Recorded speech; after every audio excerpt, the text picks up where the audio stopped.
It's our little TV show. Because we don't need a sponsor. I think we're sponsored by Joann's Fabrics. You didn't know about the new digs, did you? No, and the funniest part is, the curtains weren't enough. Let's get some really bad red flowers. Let's find an Italian lawn with a half-buried statue of Mary in a bathtub. Grab the flowers from that. All I'm gonna say is, my wife put that together. I love it. Love it. Fabulous. All I'm saying. Okay. But it is nice to be in a French whorehouse, isn't it? You want a drink? You want a beer? You want something? I'm gonna have a beer. All right. What are you drinking? I'll have your beer. Oh. Do you want something? Sure. What do you drink? What do you want? I'll drink a Heineken. Is that it? Sure. Heineken? I know you're a beer drinker. Is that all right? That's okay with me. I thought you usually drank something like amaretto and soda or something. Oh, that was the old me before the operation. Now I'm a Heineken. You know what I am. As a matter of fact, and if whenever Brad's over, you can bring the house lights up a little bit too. This is cool. This is neat. Nobody does this, you guys. No. Yeah, right? That's what Huh? This is neat. Is this on? I've never seen this This is before. true. There's a million podcasts out there. Anybody can have a podcast. You just most people do it from their bedroom or the garage. It's true. Some people have their bedroom in the garage. They bed in the garage. Yeah, for many years we both did. As a matter of fact, there are times we do at this point in time. That's too. right. Yes, but to my knowledge, and I've talked to a lot of comics and some agents out in L.A. that talked to me, and they said that this is the only place this is done where there's an interview with a comic in the comedy club with the audience. So it's live on the internet. Hard to find the first. It's kind of neat. Hard to find the first anywhere. Cool. It's not making me a fucking dime, but so what? All right. Sit down, please. Please. Don't make us wrestle again. I wrestle with one guy. Thank you, sir. Oh, thank you, Brad. Our sound man, Brad. Woo! And did you ever get the duct tape off your car? All right. What the hell is that supposed to mean? He needs tips. Now, I was trying to recall this because you've been working here in Sarasota. You've been coming to the club since back when the club was at the old Holiday Inn Airport Marina. Well, what was the location before that? Because my cousin and I were talking about when I started. We had a location in Venice before the Holiday Inn. No, that was actually while the Holiday Inn was going on. That was at a Holiday Inn in Venice. Yeah, so that's how far back we go. And that was 1932, see? That's good. We're 24 years this June, so I'm gonna say that's probably 18 years ago or something like that. 18. 18. Yeah. Same, just about the same age as our fine young lady who'll wear heels. Yeah. At the veterinarian school. Yeah. She's the veterinarian assistant. That's right. Now, write that down. I can't remember how we first got you here at the club. I do. I know exactly how. Okay, please tell. Rob Lederman, one of my best buddies in the world, owned 2 comedy clubs in Buffalo and Rochester, New York. Right. Said, I have a great guy to work for. When you work for him, your family. And I'm very, I have a family myself. I have a wife and 2 kids. So I'm very particular about where I go, when I go, who I go for. And it sounded like a good mix, man. So I came down and hello. There we go. Fine equipment here at McCurdy's. And I was going to ask to say, but Alana, you have been married for how many years now? In June will be 23 years. 23 years? Yeah. To the same woman? Oh, no. No. Stuck around. Yeah, same woman. Same one. Yes. And Same you have woman. 2 boys that are in college now. Yeah, 2 college boys. So you and your wife have raised 2 kids, a successful family, a successful marriage. How much? And you have been a touring comic the whole marriage, Whole right? marriage, the yeah. entire marriage From day And one. on the road, how often on an average during that time? Every other week. Every other week. So 23 years, 25 weeks a year on the road. Or and more. You know, as well as I do, sometimes, like I live in Los Angeles, so to come to this coast, usually I'll come for maybe 2 weeks at a time. Right. You And know? people can't keep a marriage together that are home all the time. Yeah. So maybe that's the answer. Is that a success? Leave the house for a week, then come back. If she's still there, it was meant to be.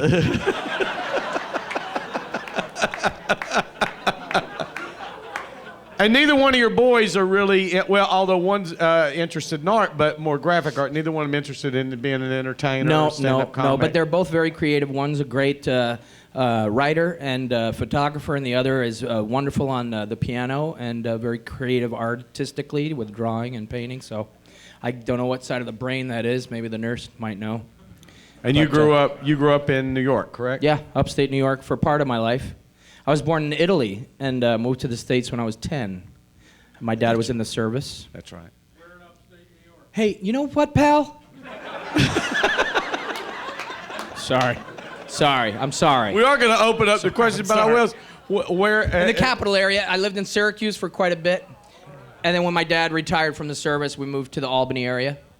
And Yeah, do you have capital. a lot of recollection of growing up in Italy? Oh, absolutely. We lived in Rome for 6 years and Naples for 4 or 5. So, yeah, great memories. Yeah, it was really cool. But as a kid, I was, 0 to 10.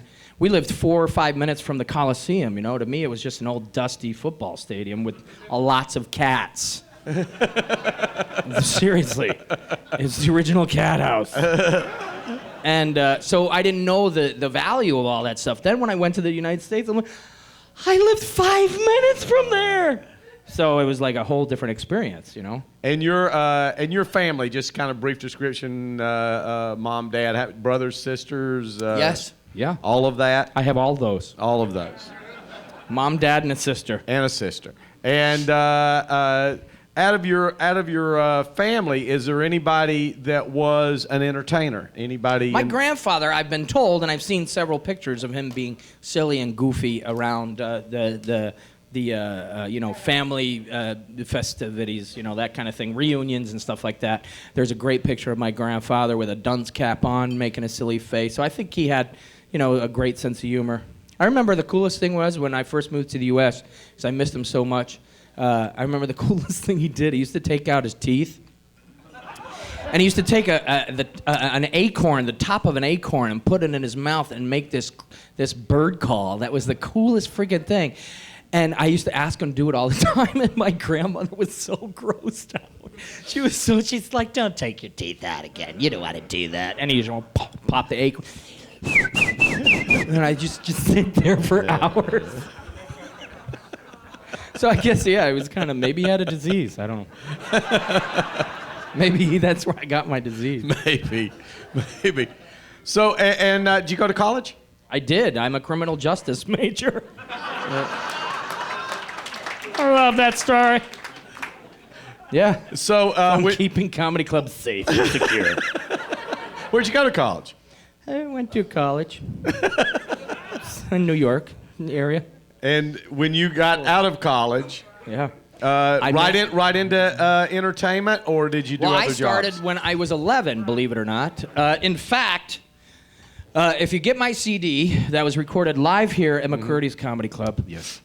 if you open it up, there's a picture of me on my very first night on stage when I was 11 years old in Syracuse, New York. I started as a ventriloquist, Right. and I did children's parties as a vent, and I remember I used to get $5 a party. $5 a show, and my dad printed up little business cards. And so I did that for many years, for probably 7, 8 years, and then I started stand-up when I was like a senior in high school. And then I managed a men's big and tall clothing store for 6 years. I did. You know the casual male, XL or whatever? It used to be called casual male, big and tall. But I managed that for like 6 years, and I was like, this is bullshit. Because those, a man with 68-inch waist is not jolly. Not jolly. He's very pissed off.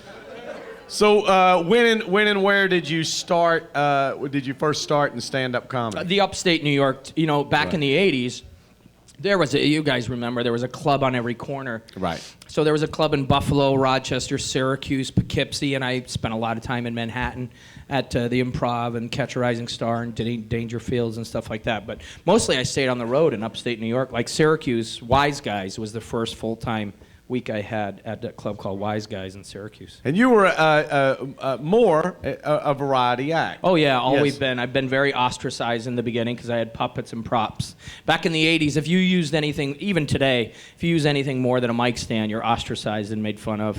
Yes. So yeah, I know. She just said, "Oh." No, it's true. Something that most audiences don't realize.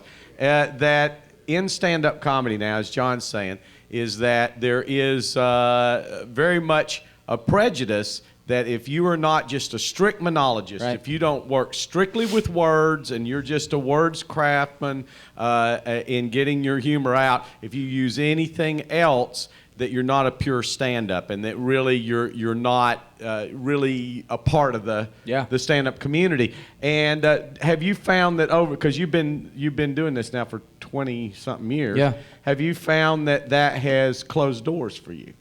Doors not open? No, that hasn't closed doors because most of the clubs that I worked for, the people I worked for, like yourself, there might be a guy that you don't particularly care for, but you listen to your room. If it's good for your room and the people are loving it and they're coming back to see that person, you're going to bring that guy back or gal back.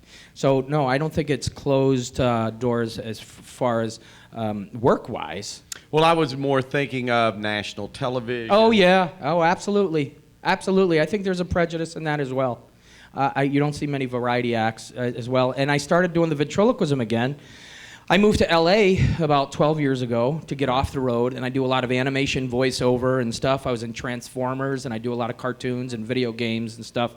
And my first job in Los Angeles was I was hired on Politically Incorrect with Bill Maher to do audience warm-up. And a lot of people don't know, but for a live show like that, any show that you watch, that you hear people laughing and it's not a laugh track, if there's actual people there, there's a guy like me that's an audience fluffer. You go up and you get them crazy for 10 to 20 minutes. That's why he's here. Yeah, 10 to 20 minutes, and then every commercial break, you're up on the stage or in the bleachers making them laugh and keeping them busy. And I've done Politically Incorrect with Bill Maher, Real Time, America's Funniest Home Videos, Killborn for a year and a half. American Idol, Dancing with the Stars, all those shows. I'm the little dancing monkey that you never see. I'm hiding underneath the people when you're watching the show. And I brought the puppets back because on sitcoms, a 30-minute sitcom is like 20 minutes, 22 minutes of airtime. And any sitcom takes about 4 to 6 hours to tape. And I brought the puppets back because I was running out of stuff after 3 hours. So I had that whole arsenal sitting in my closet still. And yet, here is someone that would be hired by the network, by the people that are in charge of this show to keep that audience, that have the faith in you to keep that audience happy and uplifted and moving, and can do it in a way that is totally appropriate at all times. Right. Yet we'll never put you on the show. Yeah, there's maybe 2 guys in LA that I know for a fact that it's in their contract that they have to have like 2 episodes per season or whatever, but that doesn't often happen. Yeah, you're right. Rarely. Very, very rarely, if almost never. And that you would think, I think as an audience, you would think from the outside it'd be exactly the opposite. Oh, I'm in the door. Right. They love me. Da. Bill Maher will have me on the show. No, very rarely ever happens.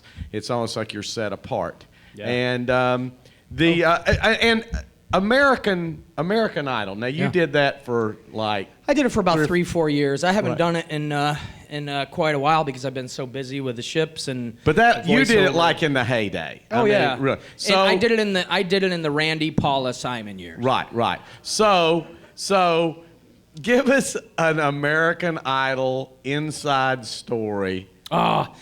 Actually, yeah.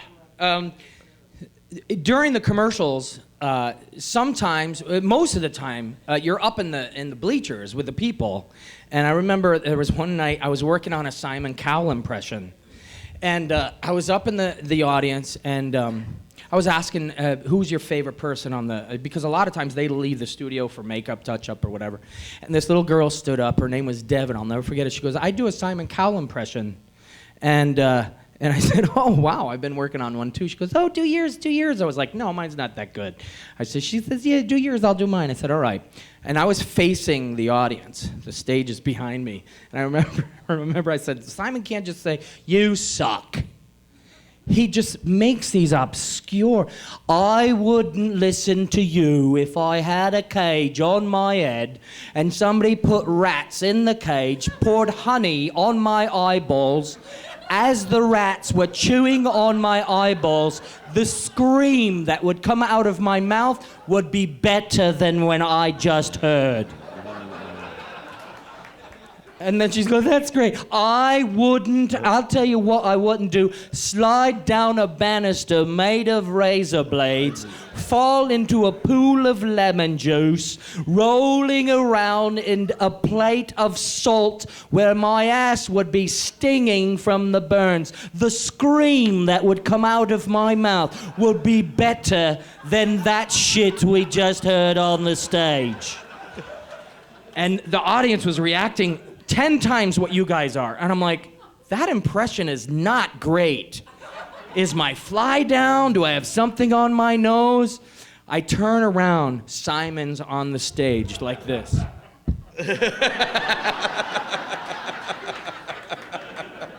And I just turned around and went, "Love you, Simon."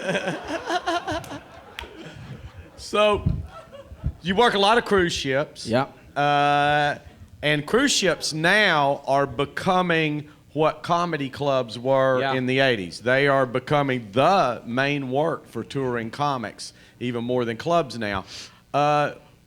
What is the difference between working a club like this and working a cruise ship? Well, it's funny. One of my buddies is here tonight that managed one of the rooms that I worked on. And Carnival has a whole, all their smaller lounges is turned into the Punchline or Comedy Club. And I can't really, it's an odd dichotomy. It's just such a strange thing because I do the same exact, very similar material that I do here, that I do on the ships. It's just, I feel that people on the cruise might not be expecting it, but they'll go in anyway because there's nothing to do, and they're not maybe 100% a comedy club crowd. This is a comedy club. 110% of these people came in for a comedy show. I think they're ready for it. I think on a cruise ship maybe they'll just go in there because there's no karaoke or whatever. 9 times out of 10, they'll enjoy themselves. I hope, especially with my show. I mean, I have a silly kind of goofy show, and anybody and everybody can have a good time. But it's odd. And now we're doing like PG show. We have PG shows and adult shows where there's from baby stroller to walkers in the audience. So that's the hardest part, really. She's laughing. I was nervous for you, ma'am, during the show. Is she okay? Please check. Is everything okay? Because I'm telling you, there's people in there that you worry about, and the biggest thing is you got to appeal. You have to have some stuff that appeals to 2-year-olds up to 92-year-olds, you know. And I think that's probably the hardest part. You know, that's the difference between a club like this and you know, the ship. When you do an adult show in the at the ship, and you do in the show here, do you have the freedom on an adult show on a cruise ship that you have in this club? The adult shows, fortunately, you know, I tried it years ago in the 90s down in Miami for a month, and it was miserable. I failed miserably. And at that time, every show was all ages. And one thing that Carnival is doing is they have rated R. If you're easily offended, there's the door. And so no holds barred. It's just like a club, which is great. I would like to, at this point in time, if there's any questions from the audience at all, and feel free to ask whatever you'd like. Just raise your hand. I might repeat the question just so people on the web can hear. Yes, back there. What's your favorite character you do, impression or voice, and why? What's the favorite character you do? What impression? I think and why? the most recent I did for Transformers: Revenge of the Fallen was probably my most. You know, you'll ask any, especially voiceover actor, but even on-camera actors, they like doing villains better than the nice guys. And the character I played on Transformers: Revenge of the Fallen, actually I was many characters. If anybody's seen the film, I'm all the little, not all of them, but 75% of all the little appliances in the kitchen scene that chase Shia LaBeouf through the, and I'm going, and I'm following him through, and he calls Bumblebee. That's all me. I'm the blender, I'm the wall clock, and the microwave. I know, as Daffy Duck would say, it's a living. And but my main characters is I'm the Doctor. I resurrect Megatron underwater, and I remember when Michael Bay and I were in the studio, he was directing me, and I gave him a voice and a sound, and I was like, I was kind of way down here like this, and he's like, could you make him just a little more, I think it was like Dr. Mengele. I'm like the Nazi doctor guy, and he says, yeah, he says, could you give me a line like that? I was like, I must have the brain on the table. And he's like, let's roll tape. And so I did that for 3 hours. Yeah. I must have the brain. So those characters are and it was funny because I did it for 3 hours and all the guys in the sound booth were like, can we get you some tea or something? Some lozenges? I'm like, no, I'm fine. And then I got in my car, I was like, holy crap, I can't believe it. How am I gonna talk to my kids when I get home? Yes, sir. Do you only do Carnival cruises? Or? At this time, yes, that's all I do. I'm Just very Carnival? comfortable there, and they're really, really, really good to me, so that's where I am. Oh, I appreciate it. I appreciate it. Thank you very much. For those of you at home that didn't hear what he said. He said he was phenomenal. He said you were phenomenal. And that he wondered if you would work anywhere but Carnival. And I said Because no. obviously he's like celebrity better or something. Princess. He's all about princess. We are so Get out the of hell here. out. We are so sir. out of here. Get the hell out. We were here for a comedy show. What the hell kind of crap is this?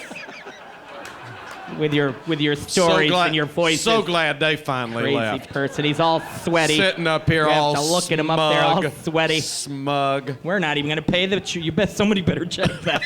Who knows what's in We're there? so out of I here. don't know. Is there not? Yes. Do you write off your material, and if you do, when you ad-lib? She wants to know, does he write all his material, or is any part of the show that we see improvised? For me, I would say 60% is written, 70% is written, and the rest, I'm not good at math, but the rest is improv.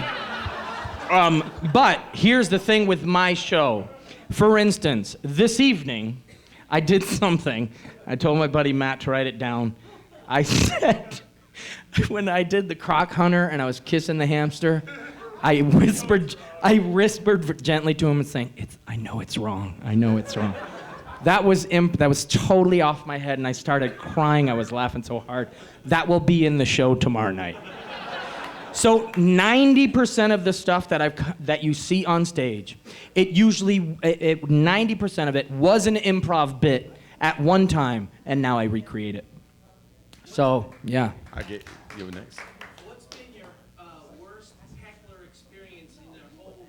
What's been the worst heckler experience you've ever dealt with? The worst, this is when I was doing primarily ventriloquism. I opened for Foghat.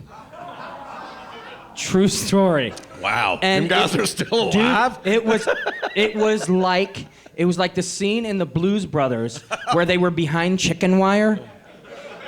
People were throwing shit and just spitting on my puppet, and I don't use those words often.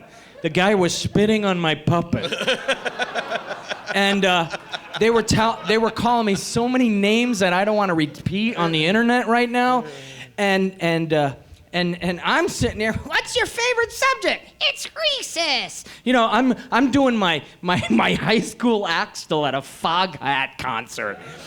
All of a sudden, I was supposed to do 22 minutes. I'll never forget this. I was 3.5, maybe 4 minutes in. a Schlitz bottle came whizzing up to the stage, knocked the lower jaw of my puppet right out. So here's my puppet sitting there with no lower jaw. I'm looking at him, he's looking at me. We look back at the audience, huge laugh. He looks at me, I look at him, we look back at the audience. They're all like, what is he gonna say? Total silence. And I go, thank you, good night.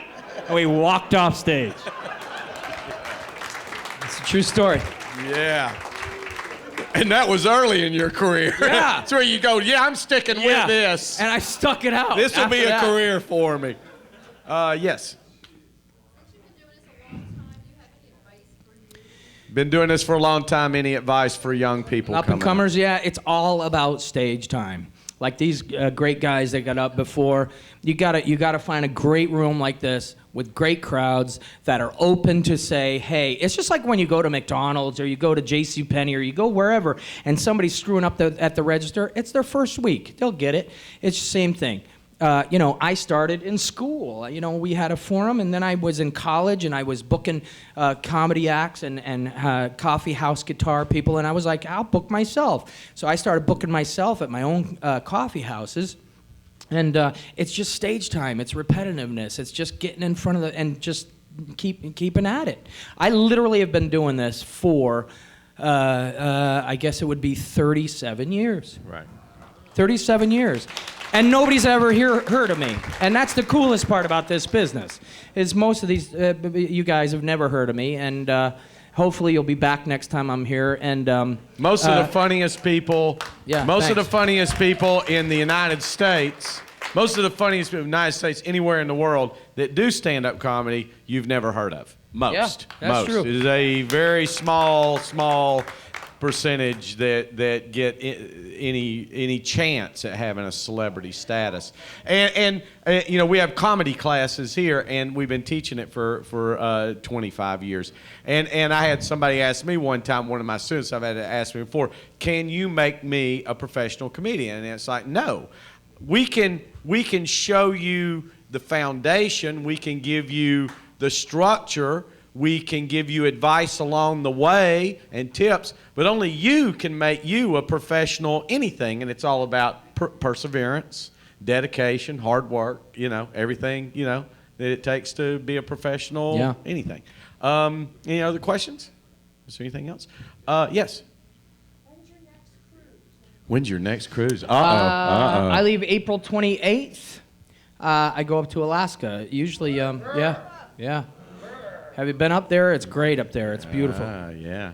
Yeah, I go up to Juneau and Skagway and Ketchikan and Tracy Arm Fjord. 4 one-liners right there. Yeah. I'm one of this particular cruise line keeps me on the West Coast, so I do primarily the Mexican Riviera and Alaska during my year, yeah. Tell them what your hobby is, what you do for fun.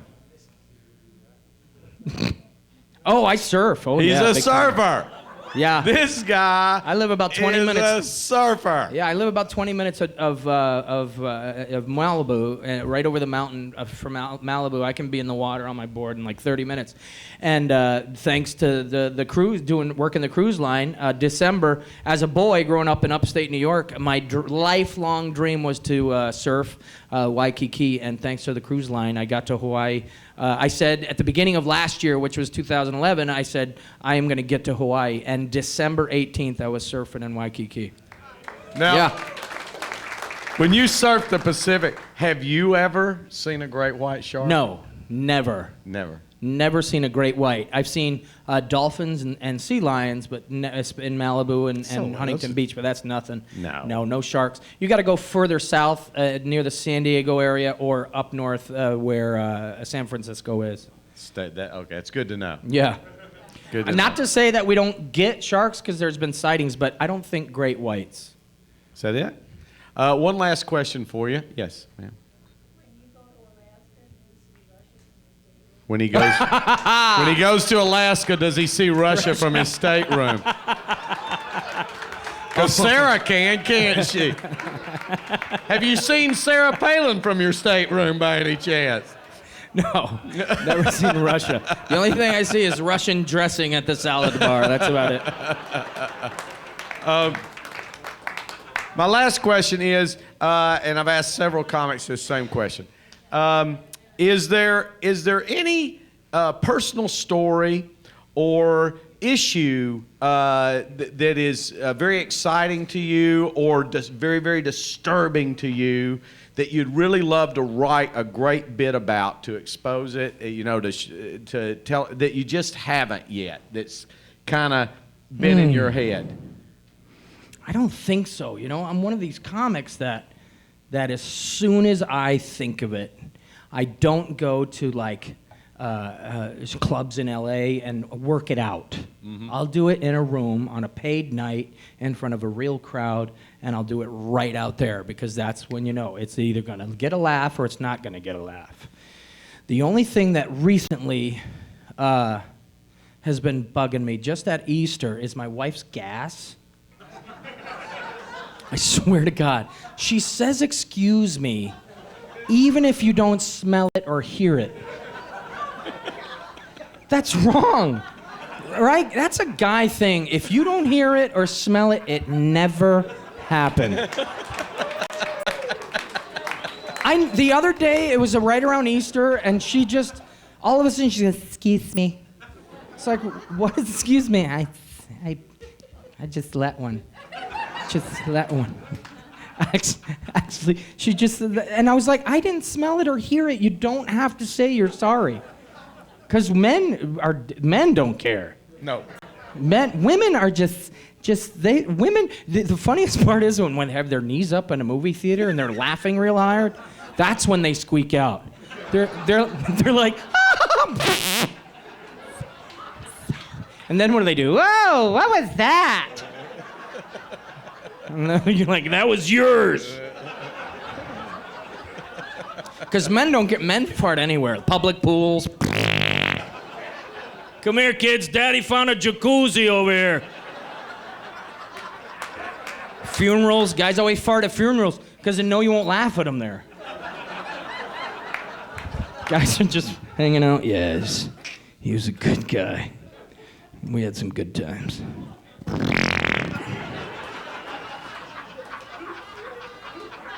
Oh, Jesus.